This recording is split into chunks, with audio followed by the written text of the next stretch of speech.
여러분 안녕하세요. 네, 어제 장기표 이 대표님하고 아주 뜻깊은 시간 보내셨다고 많은 분들이 좋은 댓글을 올려주셨습니다. 정말 감사드립니다. 네, 6월 13일 오늘은 목요일입니다. 오늘은요 여러분하고 꼭 나눌 이야기가 있습니다.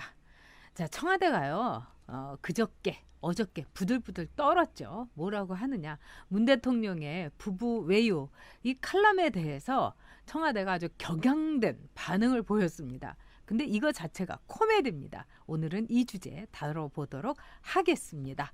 자, 여러분, 이 남정호 이 논설위원이 중앙일보의 논설위원이었는데요. 지금 현직이죠. 근데 제가 이제 한나라당 대변인 할 때도 저희 출입을 했습니다. 아주 점잖고요. 그다음에 책 열심히 읽는 사색하는 기자입니다. 근데 논설위원이 돼가지고 이번에 무슨 얘기를 썼냐면요. 김정숙 여사의 버킷리스트 하고 이 물음표를 달았어요. 버킷리스트는 뭡니까? 이 죽을 때까지 꼭 해봐야 되는 거 있지 않겠습니까? 그러니까 김정숙 여사가 말하자면은 이 세계 일주를 하고 해외 방문하는데 남편 계속해서 따라간다 이러면서 이번에도 보면은 부부 단체 패키지 관광여행 아니냐 이렇게 칼럼을 썼어요. 근데 이 칼럼에서 보면요, 남정호 기자가 뭐라고 했냐면은 참 이게 그 유네스코 이 해외 유산 이런 데 다 돌아다니고 그다음에 일정이 짜여도 외교적으로 현안이 있는 그리고 매우 중요 국가가 아니라 어떻게 보면 안 가도 되는 한산한 나라에 근데 볼거리 구경거리 또 꼭 가봐야 되는 아주 그냥 패키지 여행하기에 그것도 최고급 패키지 여행하기에 좋은 나라만 다 돌아다니고 있다 이러면서 이게 김정숙의 이거 패키지 여행이 결국 버킷리스트 아니냐 이렇게 글을 올렸습니다. 저는 이 칼럼을 아주 재밌게 봤거든요. 그리고 아닌 게 아니라 또 인도 모디 총리 이렇게 간 것도 남정호 기자가 이제까지 나온 팩트를 가지고 썼습니다. 처음에 모디 총리가 좀 보내달라 사절단을 이러면서 이왕이면은 뭐 이렇게 뭐 좋은 분들 보내달라 고위급 보내달라 이랬는데 이 인도 측에서는요 정말 생각도 못했는데 딱 김정숙을 보낸다고 한 거예요. 그러니까 인도 쪽에서도 영부인이 퍼스트 레이디가 이러면서 거기에서 이제 왔다 갔다 해갖고 이제 준비를 해서 김정숙이 갔는데 사실은 뭐 청와대에서 그렇게 얘기를 하는 거예요. 뭐 대통령 전용기 2호기까지 띄워가지고 하면서 2호 여사도 갔다. 그러니까 김정숙이 두 번째다 이러는데 자 2호 여사하고 김정숙하고 똑같은가요? 자, 이거는 아마도 이 좌파 진보 진영에서도 여기에 대해서는 고개를 절레절레 흔들 겁니다. 그리고 이제 가서도요, 이 남정호 이 논설위원 말로는 너무 관광지 위주로 돌아다녔다. 이게 요지입니다. 근데 뭐 이런 거는 칼럼이라는 거는 여러분 저도 칼럼을 써봤지만은 철저하게 쓰는 사람의 생각과 느낌을 이야기를 하는 겁니다. 그래서 칼럼에 대해서는 뭐 어떤 신문사의 경우는 이거는 뭐 본지의 어떤 편집 과정하고 편집 이 방향하고는 관계가 없다 이렇게 하는 경우도 있고 또 남정호 논설위원처럼 중앙일보의 경우는 그는 또 한 사람의 기자로서 쓰는 겁니다. 원래 칼럼이라는 건 여러분이 이제 뭐 유럽이라든가 이런 데 가시면은요 이렇게 이 기둥들이 쫙 나열돼 있잖아요. 그런 기둥 하나를 칼럼이라고 그럽니다. 그래서 이 한 개인이 갖고 있는 느낌, 생각 이거를 쓰는 게 칼럼이에요. 그래서 이건 기자의 자유로운 생각을 쓰는 겁니다. 근데 이 청와대에서 완전히 격앙돼 갖고 격분을 해 갖고 이 한상우 이 한정우 부대변인이라는 사람이 뭐라고 하냐면 정정 보도를 해달라는 겁니다. 세상에 여러분, 저 이런 거 태어나서 처음 봤어요. 저 기자 출신이거든요. 무슨 칼럼을 갖고 정정 보도를 해달라고 합니까? 네? 칼럼은요 느낌을 쓴 거기 때문에 정정 보도 이런 거 할 수가 없는 거예요. 그거는 칼럼을 쓴 사람들의 몫이고 생각인 거예요. 이게 무슨 뭐 사회부의 보도입니까? 아니면 무슨 사건 보도입니까? 그러면서 뭐라고 하냐면 여기에 오류가 너무 많다 이러면서 뭐라고 얘기했냐, 이 해외 유람이라고 두 대통령 부부에 대해서 얘기를 한 거는 상대국에 대한 심각한 외교 결례다 이렇게 얘기하면서 순방 중에 이틀 중에 하루를 베르겐에서 보내잖아요. 이 풍광 좋고 이렇게 좋은데 예? 아니 대통령이 무슨 현안도 없는데 무슨 베르겐에서 관광하게 생겼습니까? 이걸 쓴 건데 여기에 대해서 노르웨이 측의 강력한 요청 때문이다. 또 이거는 모든 대통령들의 필수 코스다 했는데 자기네들도 궁색하니까 뭐 아이슬란드 대통령하고 두 대통령만 베르겐을 왔었다. 뭐 이런 얘기를 하는 거예요. 그러면 노르웨이 갔다 하면은 무조건 베르겐 가야 됩니까? 딴 두 대통령만 간 거예요. 그러니까 자기네들도 이렇게 궁색한 겁니다. 그 다음에 음악가 그리그의 집. 뭐 정수기 여사가 말하자면은 뭐 음대 나온 건 아는데, 뭐 솔베지의 노래 뭐 이런 것도 좀 부르고 그랬겠죠. 그러니까는 이제 솔베지의 노래를 그리그 집에 가서 뭐 이렇게 부르고 싶었는지 어쨌는지 모르겠습니다만 이것도 노르웨이 측의 강력한 요청이다 이랬어요. 근데 이거 말도 안 돼요. 이호 여사 돌아가셨다고 해갖고 뭐 케이팝 이거는 취소하지 않았습니까? 오히려 그 케이팝에 대기했던 그 북유럽의 젊은이들 그냥 취소된 거예요. 그러면 이것도 취소할 수 있는 거예요.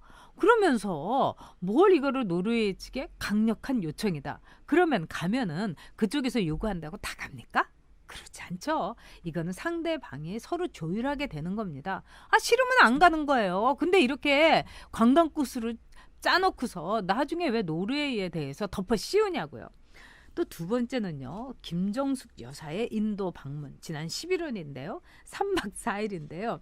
여기에 대해서 이 남정호 기자가 김정숙 여사를 비방하기로 작심을 하고 쓴 악의적인 보도다. 이렇게 또 한정호 부대변이라는 사람이 막 거품을 물었습니다. 근데 이거는 말이 안 되는 게요. 이 이유로서 거품을 문 이유가 뭐냐면은 수행한 일정의 일부가 빠졌다. 아니 그럼 무슨 컬럼에서 이게 무슨 김정숙 여사 돌아다닌 거 이게 무슨 일기입니까? 뭐 수행 보고문이에요? 아니 빠질 수도 있는 거지. 거기 가가지고 너무나 관광지 위주로 다녔고 뭐 그렇게 특별한 현안도 없었고 뭐 이러면은 이거는 정말 김정숙 여사가 꼭 전용기를 또 국민 세금을 들여가지고 아무리 못 가도 아마 10억 넘었을 겁니다. 거기다가 뭐 같이 갔던 수행원이 제 기억으로는 40명인가 50명이었어요. 이러면은 국민 세금으로 이 정도의 일정에 무터로 대통령 부인이 갑니까? 김정숙 여사는 어디다가 뭐 글을 써도 영부인 김정숙이라고 영부인 이렇게 쓰는데요. 영부인은 직함이 없습니다, 여러분. 그러니까 한겨레에서 얘기한 대로 김정숙 씨 이래도 되는 거예요. 한겨레 신문이 처음에 김정숙 씨라고 했다가 이 문바들한테 완전히 그냥 초토화되지 않았습니까? 뭐 한겨레 뭐 절독한다 막 이렇게 되면서 그래서 한겨레가 손을 들었어요. 근데 사실 한겨레 입장에서는 그냥 멜라니 미시스 트럼프라고 한다든지 이거하고 똑같은 겁니다. 김정숙 씨라고 하는 게 어떻게 보면 적절한 거예요. 그리고 전 세계에서 점점 더 퍼스트 레이디라든가 영부인이라든가 이런 말 잘 안 씁니다.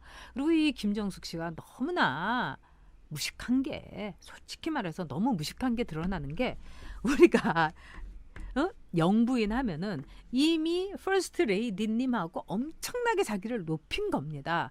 그러면은 이거는 어떤 거냐면 문재인 대통령이요. 대통령 각하 문재인 이렇게 쓴 거하고 똑같은 겁니다. 대통령 부인이라는 거를 쓰고 싶었으면 대통령 집사람 김정숙, 대통령 아내 김정숙 이래야 됩니다. 부인이라든가 영부인 이거는 자기가 자기를 엄청나게 높인 거예요. 문재인 대통령 각하라고 하면서 문재인이 옆에다가 이 사인한 거하고 똑같은 거예요. 그러니까 너무나 의전이나 결례에 무지한 거다. 이렇게 볼 수가 있습니다. 그런데 여기에 대해서 제가 느끼는 건 뭐냐면 청와대 그 한정호 부대변인이 막 격앙되게 뭐 정정보도를 해달라. 진짜 컬럼에 대해서 정정보도 해달라고 하면요. 진짜 개도소도 다 웃을 일입니다. 여러분. 그러면서 이 사람이 뭐라 그냥 부들부들 떠들면서 이거는 막 악의적이다 이런 건 뭐냐. 제가 보니까 맞으니까 한 거예요. 다 그때 이 문재인 대통령이 뭐 트럼프하고 한 얘기라든가 이런 것도 나중에 막 고발한다고 하면서 해놓고는 보니까 그게 사실이었던 거 아닙니까? 그러니까 이렇게 부들부들 떤거하고 일맥상통한 거예요. 그리고 저는요 이 한정우 부대변인한테 진짜 여기에 대해서 조목조목 비판을 하려면 좀 공부를 하고 비판을 해야 되는 겁니다. 근데 이 사람 공부도 안 했고요. 그다음에 어떤 것에 대해서 비판을 할 때는 팩트와 그다음에 적어도 인문학적인 소양이라든가 레벨이 좀 있어야 돼요. 남정호 기자하고요. 정말 1대1로 했다가는 박살나게 깨질 겁니다. 남정호 기자는요, 팩트를 가지고 얘기했는데 이 사람은 팩트가 아니라 김정숙 여사한테 잘 보이려는 충성심. 그 다음에 문바 좌빠들에 대해서 떠밀려 갖고 와서 할 수 없이 이 말하자면은 태클 거는 거, 이 정도의 수준인 거예요. 자, 이 사람이 얘기한 걸 보면은요, 일단 칼럼에 대해서 정정 보도하라는 거 말도 안 되는 웃기는 코미디입니다. 두 번째, 이번에 베르겐에 대해서 노르웨이 정부에서 다 요청했다. 이것도 외교적으로요, 참 창피한 일입니다. 그러면 문재인 대통령 부부는 거기서 가자고 하면 다 따라갑니까? 한마디로 문재인 대통령 부부에 대해서 더 웃기는 짜장면으로 만들어 놓은 거예요. 이 충성심이 이렇게 결기도 없고 기초도 없고 상식이 없어가고 어떻게 합니까? 그 다음에 마지막 하이라이트는 여러분 세 번째입니다. 자, 이렇게 비판하는 컬럼을 김정숙 여사의 버킷리스트라고 컬럼을 쓴 남정호 기자. 이 사람은 상대국에 대해서, 노르웨이에 대해서 엄청난 결례를 했으며 국익에도 도움이 안 된다. 요즘 젊은 친구들이 얘기하는 거 있죠? 반사. 문재인 대통령 부부가 현안도 없고 안 가도 되고, 어떻게 보면 외교부에 국장만 보내도 되는 일에 부부가 그냥 나란히 그냥 호들갑 떨면서 간 것 자체가 상대국의 외교에 도움이 안 되는 일이며 국익에도 도움이 되지 않는 일입니다. 한정우 부대변인 공부 좀 더 하시고 기초 좀 더 다지시고 신문 칼럼, 남정호 논설위원회 신문 칼럼 제대로 한번 일독해보세요. 그러면 이렇게 허접하고 이렇게 어떻게 보면 코웃음치게 하는 정말 저열하고 허접한 이런 식의 격앙된 정정보도 요구, 그런 거 할 수 없는 거예요. 신문이나 열심히 읽으시길 바랍니다. 읽지도 않고 제대로 뭐 뜻도 모르면서 이렇게 하니까 망신인 거죠.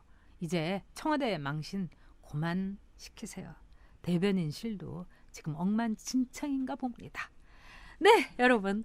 자, 우리 안영한 선수가 지금 이 외국 출장 중이라서 여러분 저 혼자 여러분과 함께 만났습니다. 여러분 구독 많이 해주시고요. 그 다음에 꾹 눌러주시고 그 다음에 엄지척도 많이 눌러주세요.